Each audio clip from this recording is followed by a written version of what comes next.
This is on this channel. Our next two Kaguya-sama. Chika versus Kaguya. Don't leave it, leave it, leave it, leave it. So Chika versus Kaguya. Watch the waifu by Mother Station. It's like, because I don't do them, it's like Chika for me. But Kaguya's playing waifu as well. But I've gotten to like, if I'm being completely 100% honest with you, my real waifu in Kaguya almost worse. Hayasaka is Hayasaka because I love her. This poor girl who has to do jobs with Kaga's ridiculousness. So it's how it stresses this. This like, I'm so gross this. So 3, 2, 1. Oh, actually, sorry. So I'm going to preach this over the way. 3, 2, 1, play. Kaguya-sama. Love is a charming, energetic, emotionally charged romantic comedy capable of pivoting between pitch-perfect, pitch-black humor and sappy, heartwarming romance on a dime. And that was just the first season. Season 2 has amplified all of these traits with even more subtly crafted Sakuga, even more convoluted mind games, even more adorable Kaguya blushes, and even more Chika noises. Almost every otaku out there can agree that this show is a delight, and that this season in particular is particularly delightful. Perhaps even anime of the year material. It's one of a few bright spots in an otherwise bleak season beset by delays and cancellations.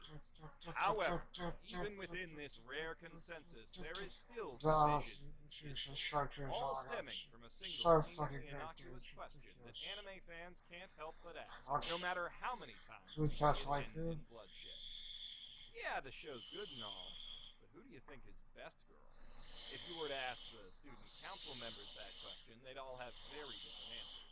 Shirogane would agonize trying to find a way to say it's Kaguya without actually saying it's Kaguya, while Kaguya would immediately point to his younger sister, Kei.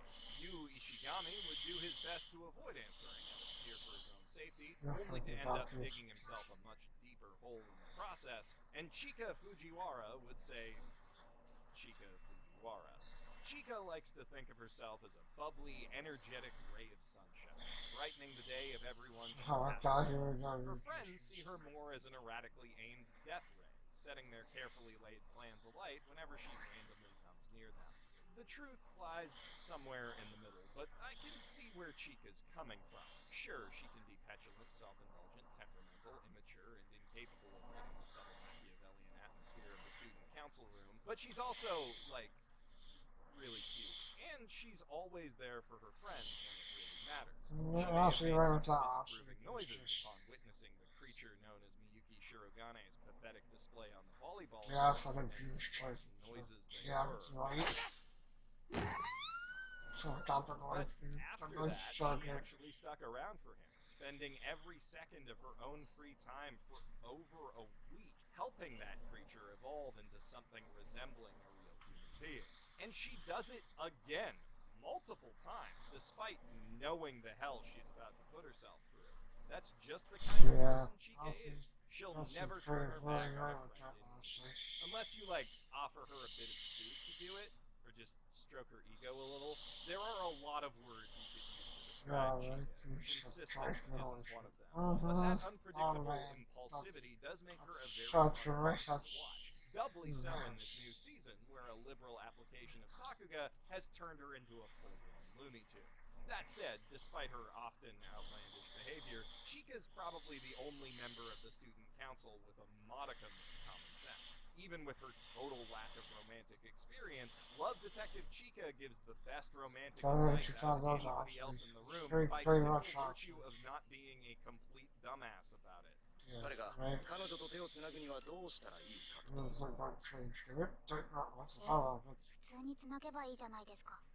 Actually, Chika can be pretty damn smart when she wants to be. Not only is she a polyglot and a prodigious pianist, she's even better at manipulating people than the show's protagonists, given the right motivation, that is. She's honest to a fault most of the time. She'll only lie when she's playful, but when she does play, she plays for fucking keeps. She's not great at cheating. She always seems to get caught, but when it comes to bluffing, she is second to none. During the banned word game, for instance, she immediately zeroes in on Kaguya's biggest gripe with her, her inability to read a room, then reframes it as something she's deeply insecure about in order to play to her friend's strong kindness and guilt. And she goes all in on the deception in a way that prompts the overly serious president to declare his intent to win, thereby causing him to lose too. In a show about psychological warfare, that is the only psychological scheme I've ever seen go off without a hitch. Chika could absolutely play mind games with the best, or maybe I should say worst of them, but she doesn't, out of principle. Except when it would be really, really funny. As much as the student council are her beloved friends, they're also her main source of entertainment, and Chika really likes to be entertained. Fun is just about the only thing that counts on her to take seriously. There are many fundamental contradictions in Chika's character because she is a fundamentally chaotic person. Also, a deeply egotistical one, just not in the same obvious way as the prideful president and vice president. She does genuinely love her friends, but it really seems like her main motivation for being nice and putting them first is the self-satisfaction of feeling like she's the great person she thinks she is. She is still genuinely helpful, but her help often comes with an air of passive-aggressive condescension. Still, that's better than aggressive aggression. Chika's normally calm and sweet, but when she gets angry, she gets really angry, and God help any Ishigamis who happen to be nearby when that happens. Even when she isn't straight up violent, she can be particularly brutal with that honesty I mentioned. As a person, yeah, she's not the best, but that doesn't necessarily disqualify her from being the best player. In fact, if you've seen my analysis of the Hayasaka girls of Konosuba, you'll know that these kinds of deep character flaws can even work in a waifu's favor. And that's exactly what I think is happening here. Even at her most awful, Chika tends to be adorably awful, like a toddler. Her one consistent trait is her innocent cuteness. But even there, we find a contradiction, because you see, Chika is a bit of a freaka. Despite generally not getting the more nuanced points of many conversations, Chika immediately picks up any innuendo her friends put down, no matter how subtle it may be, often having to explain it afterwards to genuinely pure and naive Kaguya. She clearly thinks about this stuff a lot, even though she's a nice girl from a respectable political family who wouldn't ever.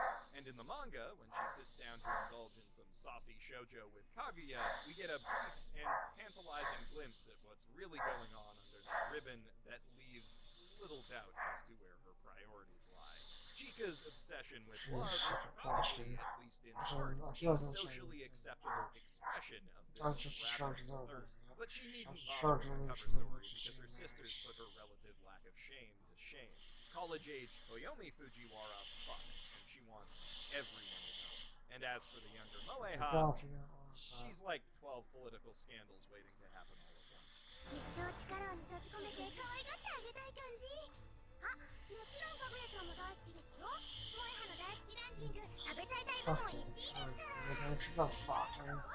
Looking at them, it's kind of a miracle that Chika is as normal as she is. And weird as this may sound, I think normal is kind of the best word to describe her. When she's first introduced, Chika seems like a quirky, cheerful, and possibly adorable moe blob with big anime titty, albeit a very fun take on that tired archetype.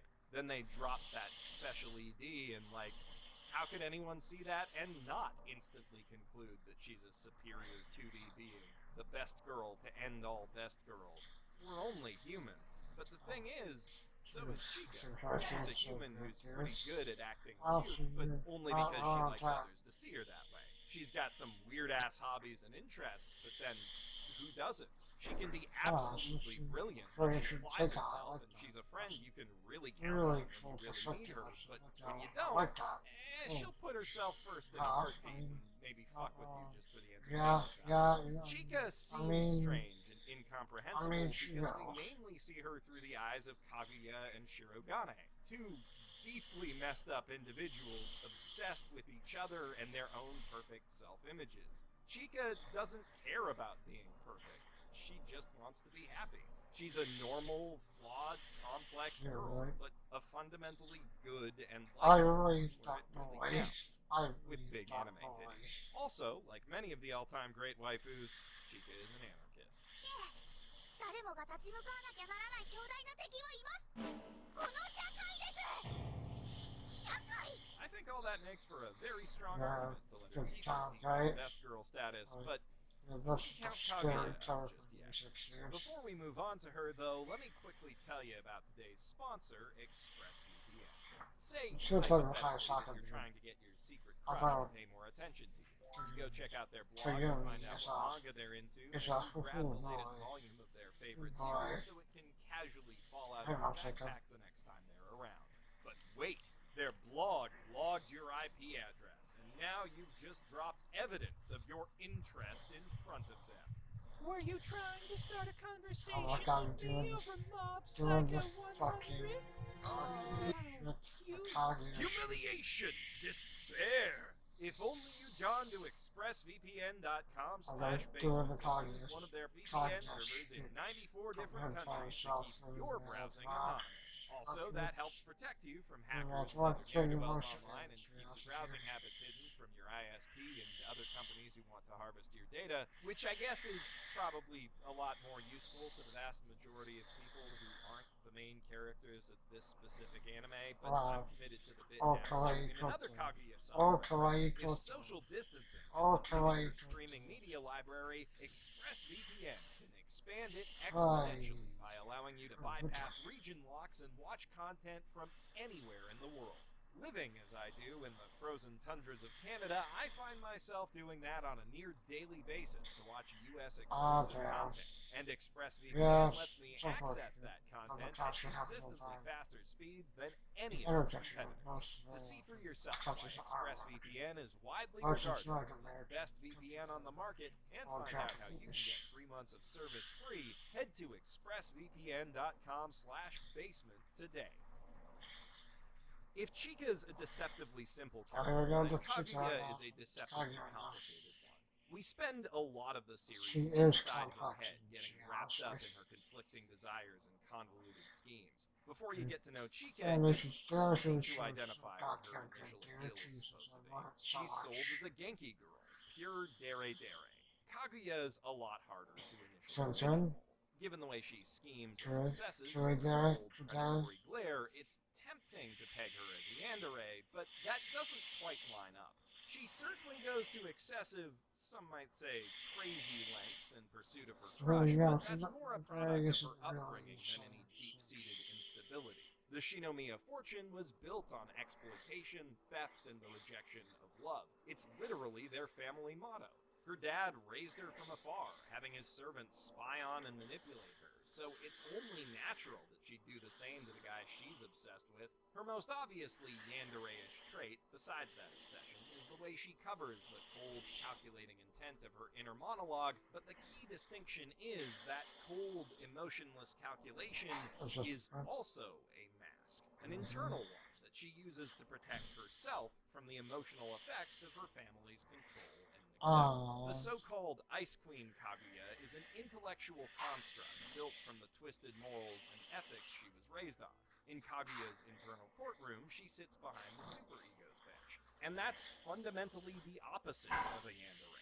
Characters like Yuno Gasai and Himiko Toga are defined by a tempestuous id screaming "fuck, marry, kill" as it inevitably overtakes a praying superego built on suffocating Japanese social norms that are almost completely alien to the sheltered, rich Kaguya. Kaguya's id is a sweet, caring, good-natured moron who just wants the president to smile and wear cat ears sometimes and also cuddle up real close and give her smooches, and maybe do some other stuff once she's able to actually think about it without breaking down laughing. With a cold, aggressive mask over a warm, caring core, Kaguya better fits the template of a tsundere than a way, but she's not exactly a conventional she we isn't. do see her have emotional outbursts, but only Yes. because we're privy to her internal narration.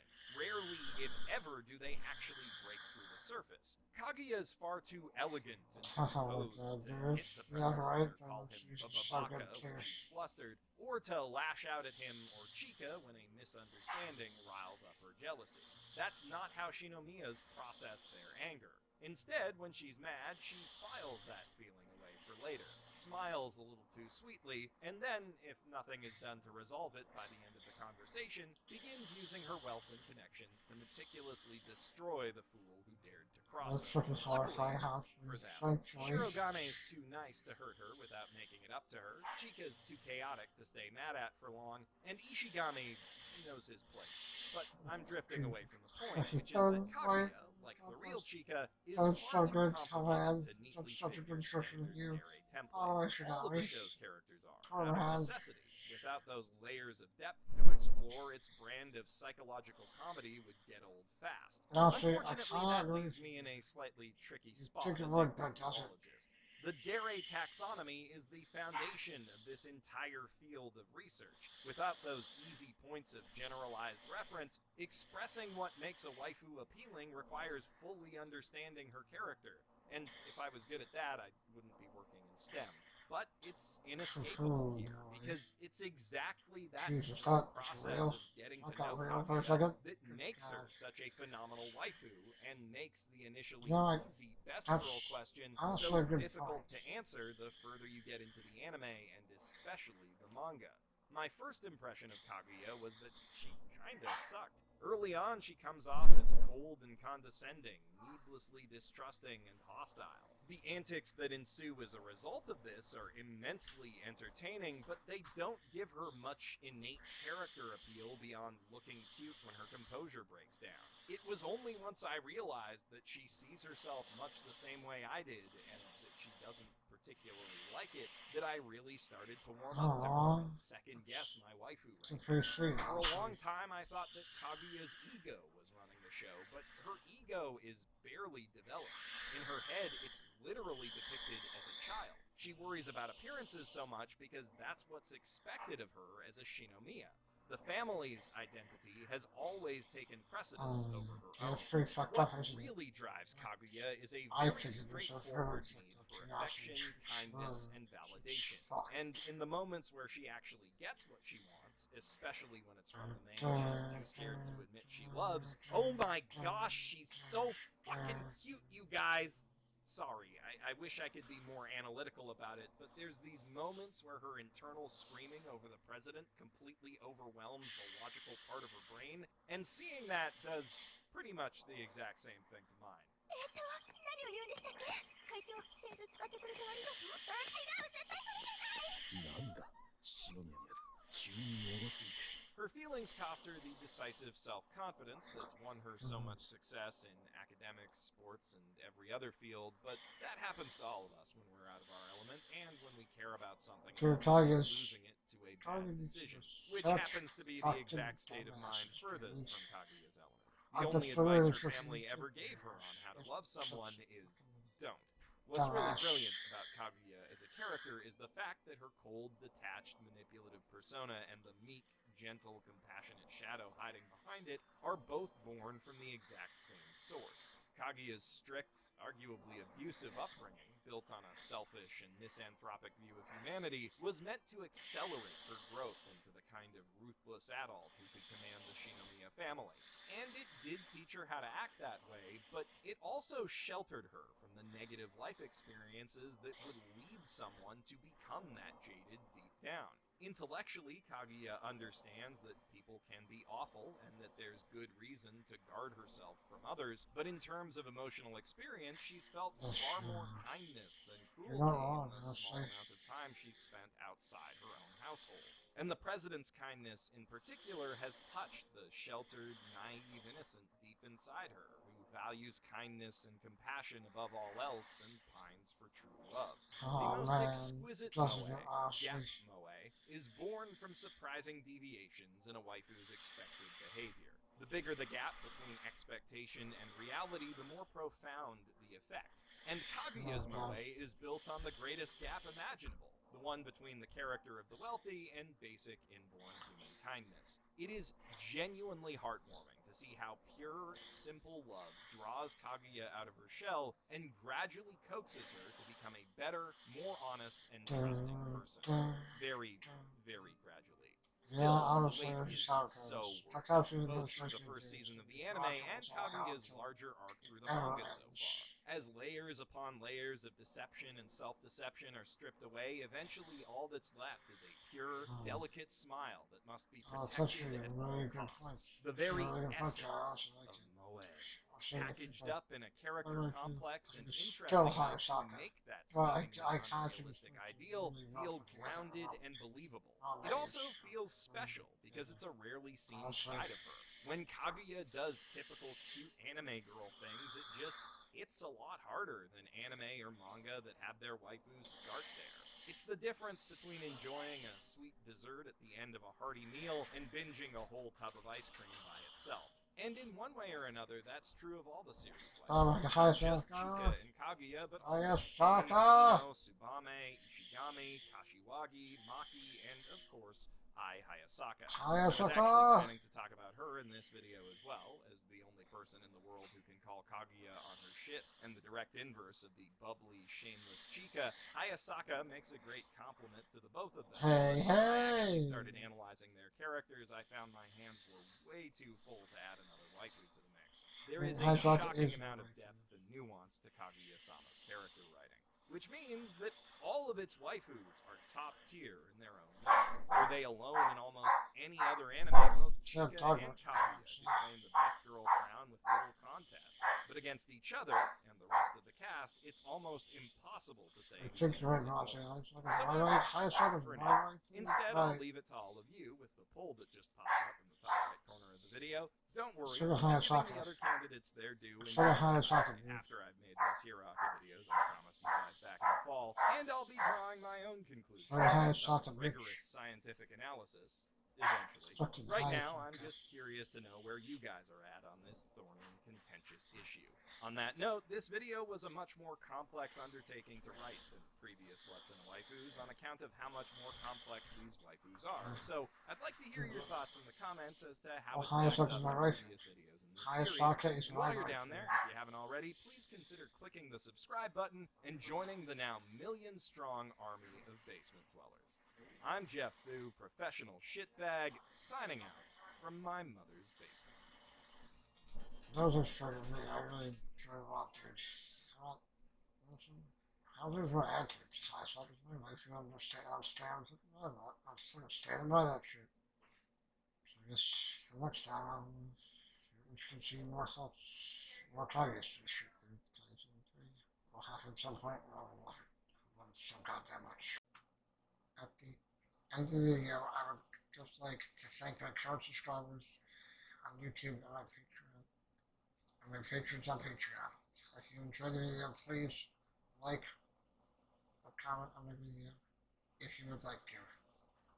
If you enjoyed the channel, please support me and subscribe.